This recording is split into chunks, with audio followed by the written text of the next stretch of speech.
Okay, we have vowed to not be defeated by the Tizer Dolmen. We're gonna find it today. You know, I've seen a lot of dolmens in person all over the world, so this one is a bit unique if it's a dolmen, right?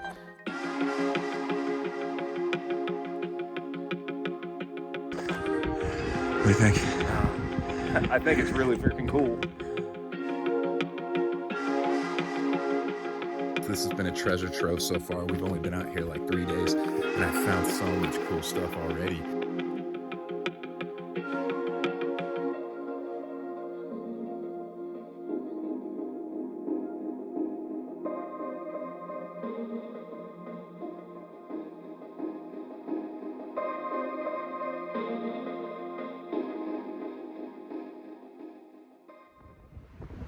All right, guys, we are on our second half of the day here.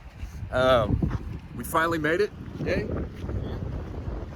to the point, our little jump off point to go hiking over these mountains looking for Tizer Dolmen. Also, I found in one picture, I don't even know if they knew what they were taking a picture of, but nubs. And I want to try to find those because that is another indicator of some stoneworking and different stuff. And that's really what we're looking for, is ancient man-made influence in the area. On to our hike. As you can see, it's absolutely beautiful up here.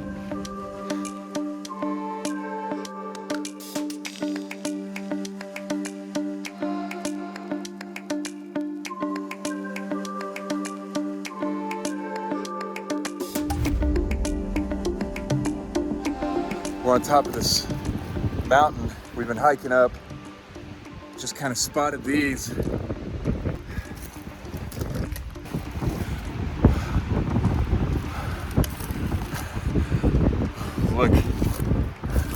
Look like nubs. Look at that. These look just like nubs.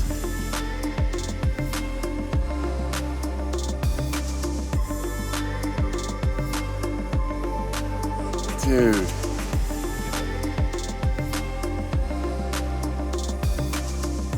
Look at those. So this is pretty exciting to see stuff like this, just like I've seen in other megalithic sites all over the world. And like I just saw at the Sage Wall. Really cool. So we haven't gotten to the dolmen yet, but I'm already seeing stuff like this. That's very encouraging. We're gonna hike on. I'm gonna try to remember this spot so that I can kind of mark it.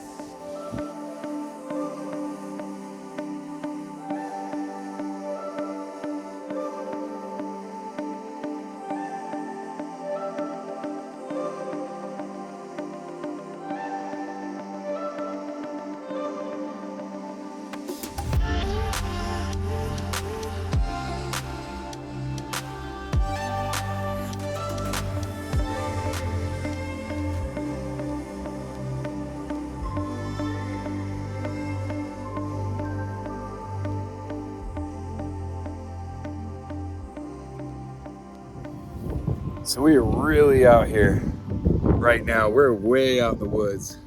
I mean, we're having to walk over all of this. We're going down all of this. It is getting a little bit perilous. But we found a couple cool things already. We still haven't found the dolmen. We are in pursuit. So, wish me luck. All right, so what's up, Ross? This is what we just went through. I'm looking a little rugged right now, but if it's hard to tell, that was no joke. But we're kind of back on clear ground, sort of. We readjusted our trajectory, and now we're back on the prowl, back on the hunt. The hunt for the Tizer Dolmen.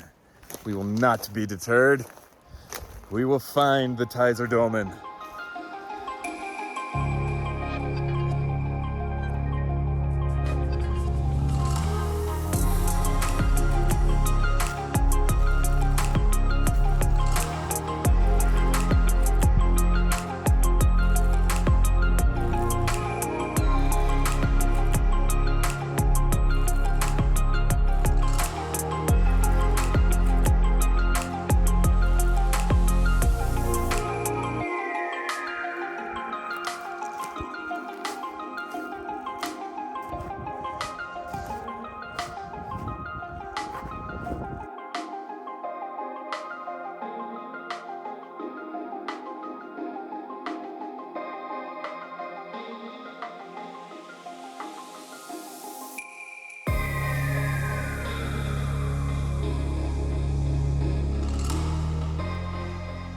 What's up, guys? So I did want to drop you guys another little video. We were trying to find the Tizer Dolmen. Thus far we have been unable to locate it. Well, there's a lot of hiking to do up here. We've just kind of crossed a couple mountain tops, but I did find what look like nubs there, and right directly below it, this other one. And guys, I found these, I also found these out at Sage Wall, along with what looked like some cut marks, scoop marks.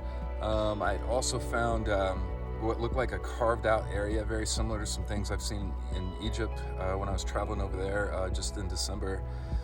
Regardless of what you think these might be, whether you do agree with these might be nubs or not, they're very interesting. I mean, look at the you know, this one right here, and then straight down. And we found a couple other areas out here while we've been going over the mountain that are definitely worth looking into more. So I found a couple other stuff like this out here. It is rough going up here. So if you guys decide to come out, I'm gonna try to include information the best I can to show where these sites are. You know, there's no cell signal, there's no, we have no internet, so you know, once we started getting back into the woods and off the main highway, we lost signal, so we haven't been able to really like kind of map anything out. You're just kind of shooting in the dark. We had taken some screen grabs and then walked in the direction, parked exactly where we knew where to park, and then kind of walked in those directions. But obviously we missed the mark, and there's not a lot of information out there on almost all of these sites other than Sage Wall about where to go. So a lot of this is just going to be exploring, but while we've been exploring, we have found some stuff. But there's boulders everywhere. We are still in the boulder batholith area. So, you know, it's a lot of fun to explore. I'll give you guys kind of a glance around here. But picking your way through all this is just like, for somebody like me, it's kind of like walking through a candy store. But we got to get back on the road. I got to try to find this dolmen here, hopefully before it gets too late.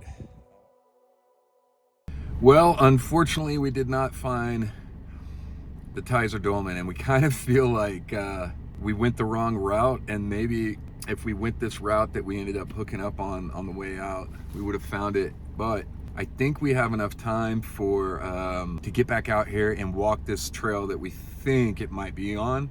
Day's not over, but our hike's over, and I think we got a lot of good information, so when we come back, we'll be able to find it. So For sure. I think that. fingers crossed, right? Yeah.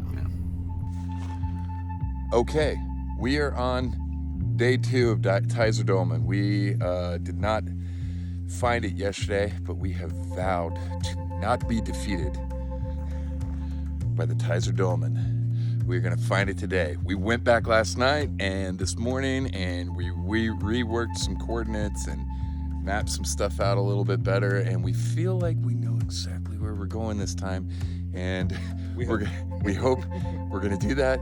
We're gonna get back in here. We're not going the direction we went last time, which had us climbing on, falling all over logs and straight up hills over like 2 mountains. So we're gonna get in here and hopefully find you guys some good stuff. Just hit the road. Right.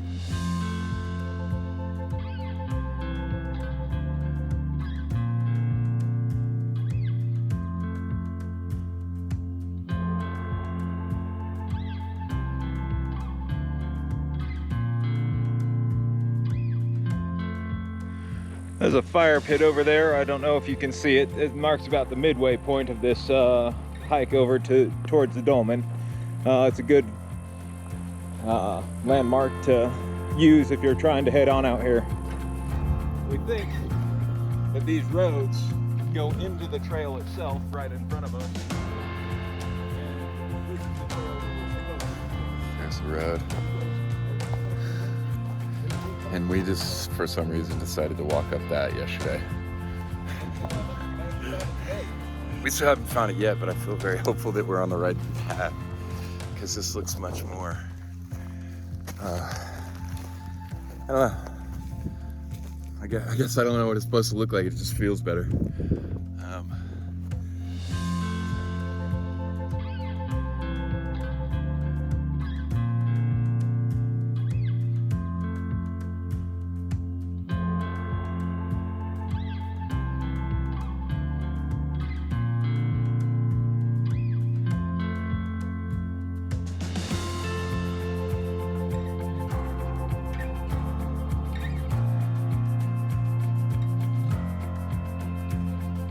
All right, guys. So it looks like we may have found another, what looks like a nub. I'm gonna do my best to show you guys here. But right there,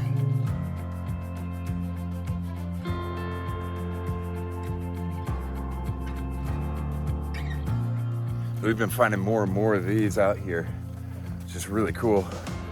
A lot of little telltale signs. There's all sorts of stuff that if you're familiar with like ancient sites and different things, when you look out here, they kind of make you go, I think we should be looking at this a little bit harder.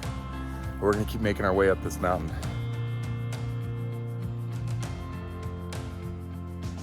Over here. Wait, you said you found it? Yeah, it's right here. I'm standing at it. You're standing at it. What do you think? It might be easier to go down a bit. I'm kind of already committed. Oh man, here, I gotta end this, turn our camera around. That thing is massive. We did it. We found it.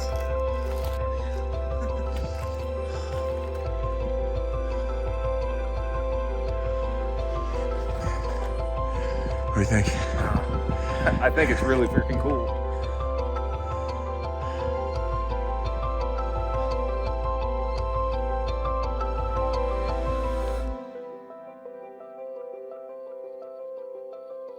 Yeah, because this wasn't easy. Now, well, once we got everything a bit more aligned today, we walked almost straight to it. Basically.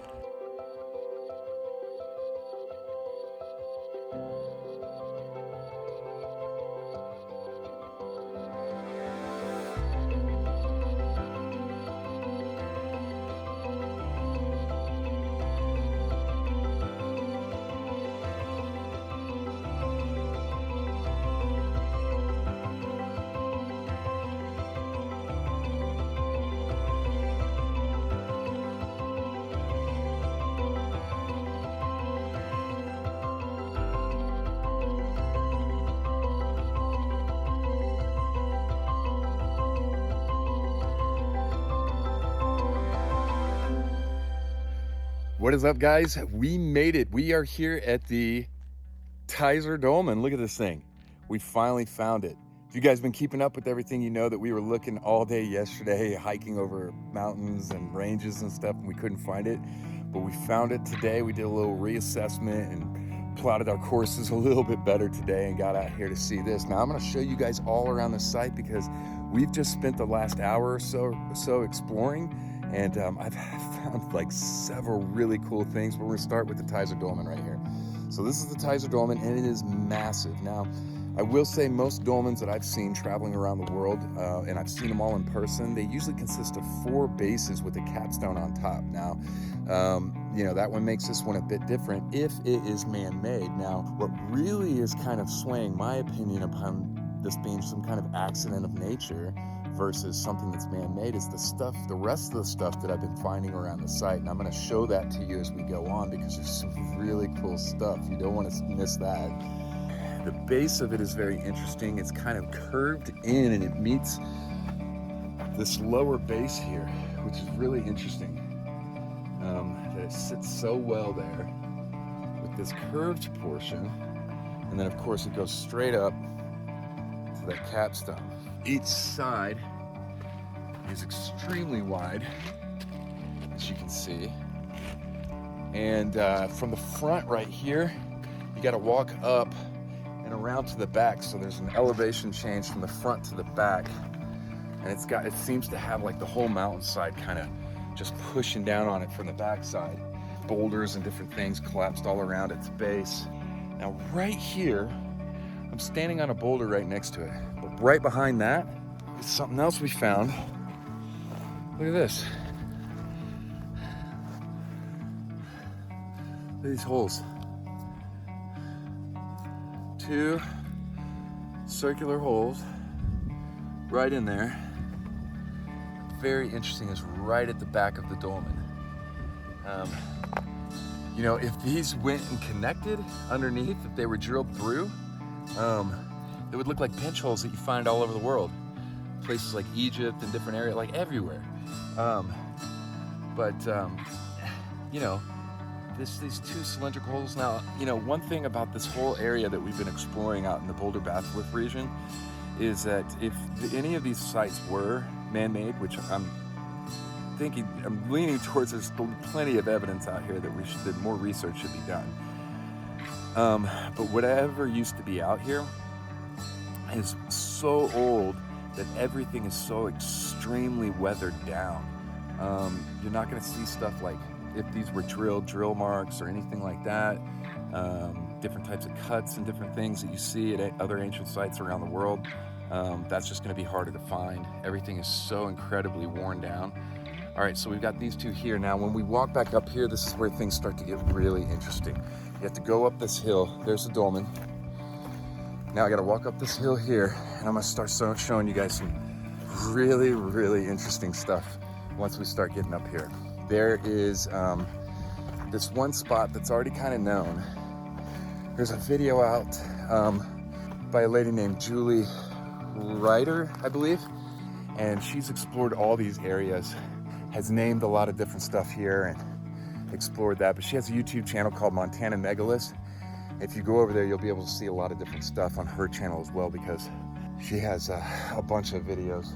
But in the meantime, let me get you up here. I want to show you the thing that piqued my interest the most before we came out here, even more than the actual Tizer Dolmen. Here it is. We end up in this huge area of boulders right here. Look at that. If you're familiar with nubs from around the world, I don't know how you can get a better indicator of something that was potentially made and then weathered down over the years. I mean, these are in exact alignment with each other pretty much. They're almost the exact distances apart from each other. I'm hoping I'm getting that so you can see these clearly. I mean, this right here is what I really wanted to see. There's questions, I think, that exist looking at the Tizer Dolmen when you start kind of debating whether it's nature or man. But this, I find it hard to believe they're so similar to other stuff around the world. The way that they're just in alignment with each other and the spacing between them all being identical. Obviously, they're extremely weathered down. And it looks like right here we've got a spot that maybe one broke off, because it's the exact same distance as the other ones. I've sat here and measured it, and it looks like there might have been 4 here at one time. I don't know, maybe that's just moss and it's just like in this spot, because there's other spots around here. But the 3 of them here that you can see, that's incredible. We've been finding these nubs at every location that we visited so far. And cutouts and holes and different stuff like that are great indicators of ancient stoneworking that relate to other sites around the world, which is really cool. I think right around here we found some scoop marks, but there's scooped out areas like this too. This is one, and I'm going to take you around to show you the other. So there's another really cool scoop mark over here that I'm going to show you guys, but first we're coming up on this big cut in the side of the stone. All right. Like what? I mean, look at that. You know, how is that naturally made? Yeah, I mean, if you please explain in the comments if you have a theory behind that. But that is incredible. And there is the other scoop mark. I walked right past it. Look at that. Look at the way all these kind of fit and form around. Look at that.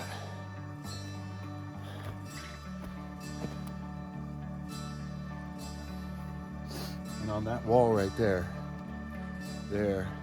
are the nubs right there.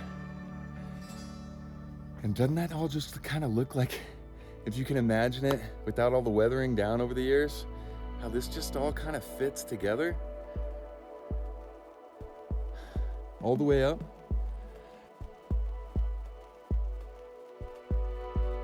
heard Ross found some more stuff. Ross, you've turned into an ancient history sleuth in the matter of a week. You keep finding stuff all over the place, man. There's a nub right there. I don't know if that's anything. A little baby nub. You see this web out here? Yeah. Interesting. And this rock is sloped at an angle where runoff wouldn't be going off that side. And that rock would have a hard time getting pushed over to that side.